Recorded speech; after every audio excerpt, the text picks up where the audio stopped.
A growing majority of Australians want housing prices to fall, in some cases by more than 20%, according to new polling exclusive to our mastheads. Could it be that our decades-long obsession with growing house prices is finally coming to a halt? I'm Samantha Selinger-Morris, and you're listening to the Morning Edition from The Age and the Sydney Morning Herald. Today, senior economics correspondent Shane Wright on why conventional wisdom about what voters want from their housing seems to be wrong. It's July the 14th. Shane, welcome back to the podcast. Tell us, what does the latest Resolve Political Monitor polling tell us about how Australians are feeling about house prices? Well, you know that there's been a huge debate about house prices, particularly in light of the budget in May.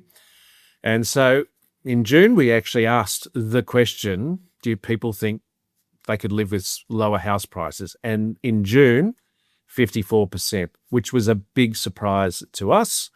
Sky News did its own poll. They actually went, yep, that's where it is around. We actually have just asked it again. So in this new poll, 2,200 people, 61% say thumbs up to lower house prices, and a drop in the number of people who are opposed to lower house prices. Like, it is in single figures. And like, even amongst coalition supporters, now the coalition has been saying, well, this government just wants to drive down house prices.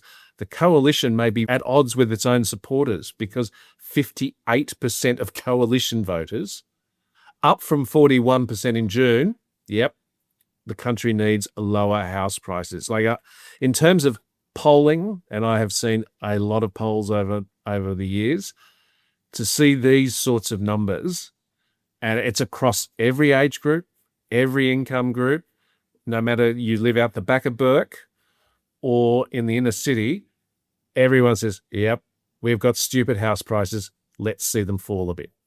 Okay, so is it fair to say, were you shocked by this quite sizable support among Australians for a drop in housing prices? I mean, dare I say, it's almost an Australian religion for people to want their house prices to go up, yes? Yes, there's so many people praying at the local Ray White every Sunday, aren't they, or Saturday? I mean, just about.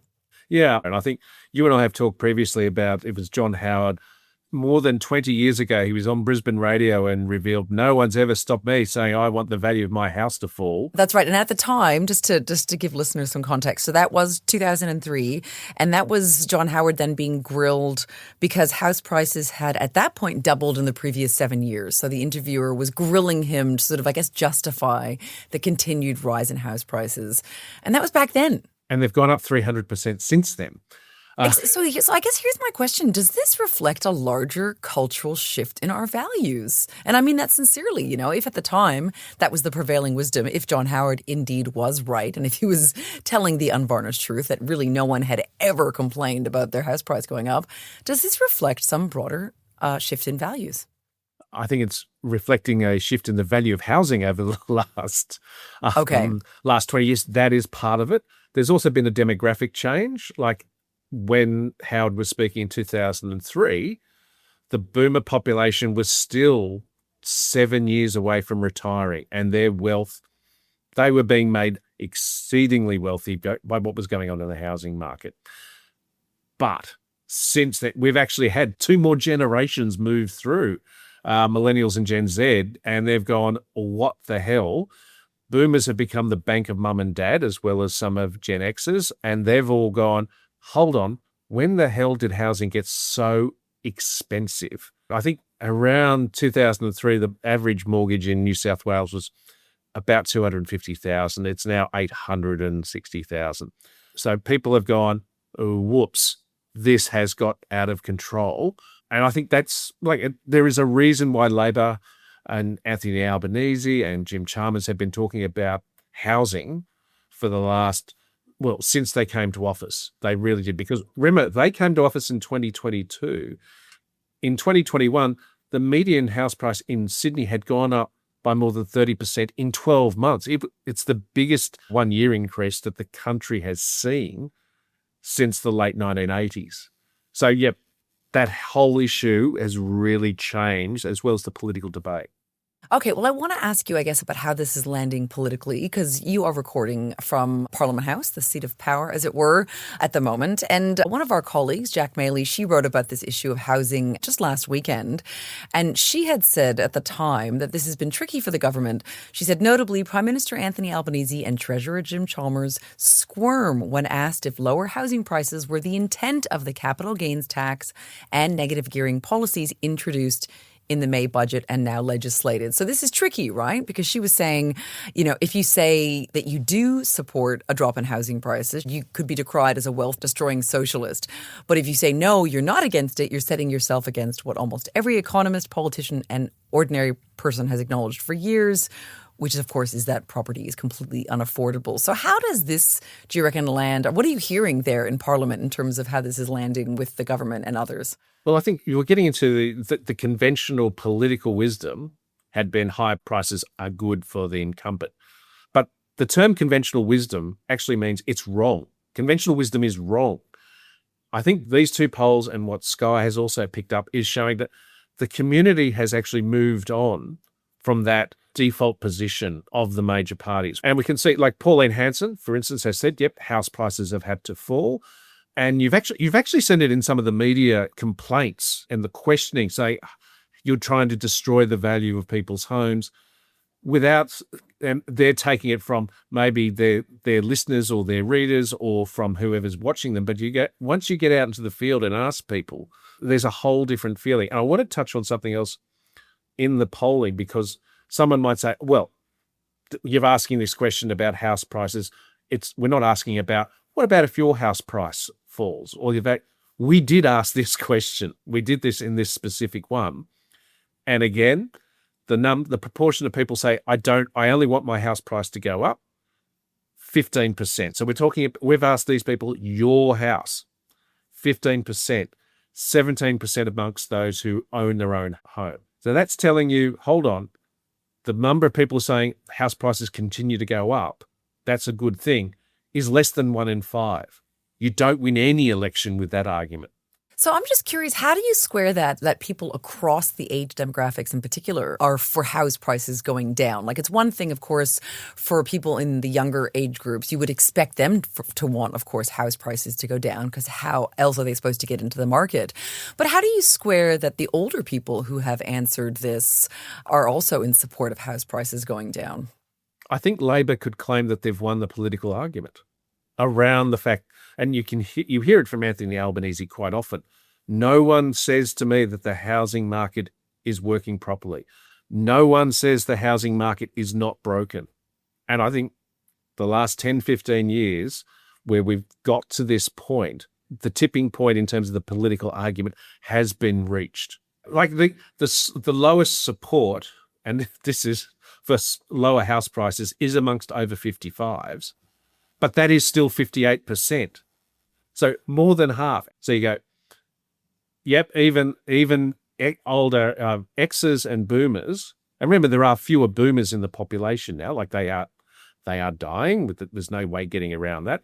Yes. But over 55, these few polls are actually telling you the political argument for the last 10, 15 years has finally seeped into the consciousness of people. The fact that you've had a whole budget really shaped around housing affordability. The government has been banging on about this. Really, the population says the best way is actually to make house prices cheaper.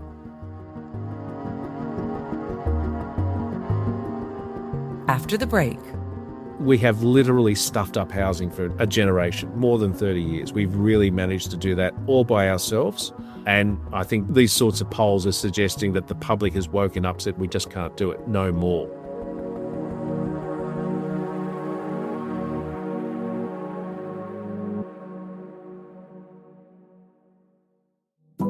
Virginia Giuffre helped vanquish a prince and a millionaire. And I won't stop fighting. I will never be silenced. But one of her toughest battles was a very private one. It was the worst thing that could have happened to her children, or her life. Virginia, a podcast from the newsrooms of The Age, the Sydney Morning Herald and WA Today. Our out now.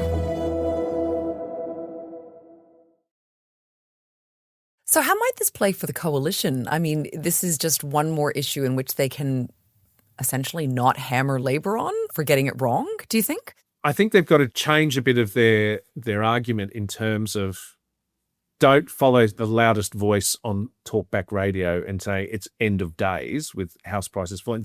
The other thing in our polling, we did pick up that support for the government's capital gains tax changes and its negative gearing changes, support has climbed over the last month. Opposition has fallen, and there's a bigger group who are unsure. So remember, again, a huge amount of noise. So maybe the argument is getting through to the public. Like, these are still, like, it's still tenuous. Like, you're still not getting the huge support for falling house prices that the rest of the poll shows. But there is an awareness that those policies, the very loud arguments against them that we're seeing in some quarters, is actually going backwards, not going forwards in terms of support for the change. And Shane, I wanted to ask you, I mean, if this trend in large percentage, I guess, of the electorate supporting the drop in housing prices, if this trend actually is sustained, might this actually impact future tax or political policy, you know, that could perhaps even bring a greater drop in housing prices, do you think? In terms of the tax fall that falls on it hits the states because they're the ones who collect stamp duty. But that is actually based on turnover. So there is an argument that if you get more turnover of housing stock, then you can offset the fall that comes because of the drop in value. Local councils, different story. They're trying to value land. So like most rates, council rates are based off the value of land, as opposed to the house on top of it. Lots of people think, oh, my house is worth X. It's actually the land that councils are trying to get out of the value. So yeah, there are ripple effects. Like the biggest ripple effect is actually through the banking system. If you had a big fall in the price of, in the value of homes, because our big four banks, they're big real estate agencies effectively. And so much of what they lend out on is based on the value of the home. So this would actually it would force those banks possibly to rethink where they're going. How might that look practically? What might it force banks to do? If you follow through it, the logic of the argument, you'd say, well, you'd get a tightening of credit availability. Right. However, if the fall in the value of houses is larger than the drop in credit availability, it means you and I, Sammy, we go out to buy our dream home together. We don't need as big a mortgage. So the bank doesn't have to lend us as much. And this is where part of the problem is. And I think this is what's showing up in these figures, is that people look at average mortgages that are nationally around $750,000 and going, that's ludicrous. And it's hard to argue with that gut feel that a mortgage that size and the social ramifications. I think you and I have talked about this. We know that it's affecting fertility rates. Yes. We have young people are coupling later and they're putting off having children, or they're not having children because they have a mortgage they can't jump over, let alone with a child or two on their back. There's no way. So there are social ramifications, let alone the fiscal and economic ramifications. Well, this is what I wanted to wrap up by asking you, Shane, was what economic ramifications might we see a little bit down the track from this particular trend or this feeling within the electorate? Look, if all sides of politics are on side and accept that, yeah, we just can't keep driving up house prices and looking at house prices as if it's we're down at the TAB, like it's a betting market almost, then that element of the political debate that has really been an issue for the last 20, 25 years may actually quieten. And you think then that allows both sides of politics to get into other policy issues where there may be more economic or social ramifications, because like we have literally stuffed up housing for a generation, more than 30 years. We've really managed to do that all by ourselves. And I think these sorts of polls are suggesting that the public has woken up, said we just can't do it, no more. So what does that mean, that politicians will focus on what instead? Might this better us in another way that these polls don't sort of necessarily speak to? Economically, we talk a lot about productivity. Building a house is not productive, yet it gives us shelter. but it doesn't enable the economy to grow faster, to produce goods and services more efficiently. And that's a big problem for us right now at the moment. We are not having good productivity. We're not having good economic growth. No, low productivity has slowed to almost a standstill, partly because we are spending, as a community, we put more and more money into bricks and mortar. So if you think, right, we've decided, no, we're not going to continue to do that. Well, yeah. Where does the income, where does money flow? It flows into ideas, it flows into business, it flows into better services. So you can see like the share of the housing market as a proportion of the overall economy. There are some estimates that it's actually larger than the mining sector, what we do around housing, be it from construction to real estate agencies to the conveyancing industry. I think you could mount an argument that's probably not the best way to use the national economic output. I think there are better things to do than just Italian splashbacks in the kitchen, whether that's an important development or whether improving our transport network, improving just generating ideas that transform the economy and give people the prospect of employment in the future. But I think that's where like a slow-moving policy mistake for 30 years is finally going to get addressed. So this is this slow-moving train crash, essentially. It's finally coming to a halt? Is this what's going to happen? I'm not convinced, but there is positive signs that maybe we've got there. Maybe. What would you need to see to be convinced that, yes, we are finally this slow-moving train crash, which is to say economic policy that has driven prices up and up and up for, 30 or more years? What would you need to see that would say, yes, we're done with that now? Well, you and I come back and do this podcast in 5 years and we'll say, right, first home ownership is up. The average size mortgage is lower or has not moved in that 5 years. Construction costs in the housing sector have come down. There is more movement. People are moving a bit more. There is a clear sign that high house prices and the stamp duties around them, they prevent people from moving around to the jobs, the better paying jobs, the jobs that are better suited to what they can do. We can talk about the fact that the home ownership rates amongst people under the age of 35 have started lifting. That would be the biggest test.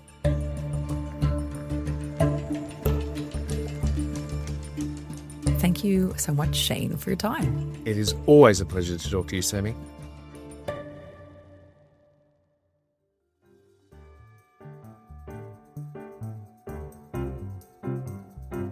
In other news today, gaps in major tech platforms' monitoring measures are allowing sexual extortion that's typically targeting young men to thrive in Australia, according to a new report from Australia's online safety regulator.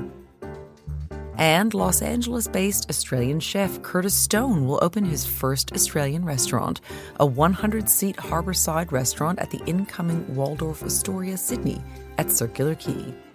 You can read more at theage.com.au or smh.com.au. Today's episode was produced by Josh Towers. Our executive producer is Tammy Mills, and our podcasts are overseen by Lisa Muxworthy and Tom McKendrick. If you like our show, follow The Morning Edition and leave a review for us on Apple or Spotify. Thanks for listening.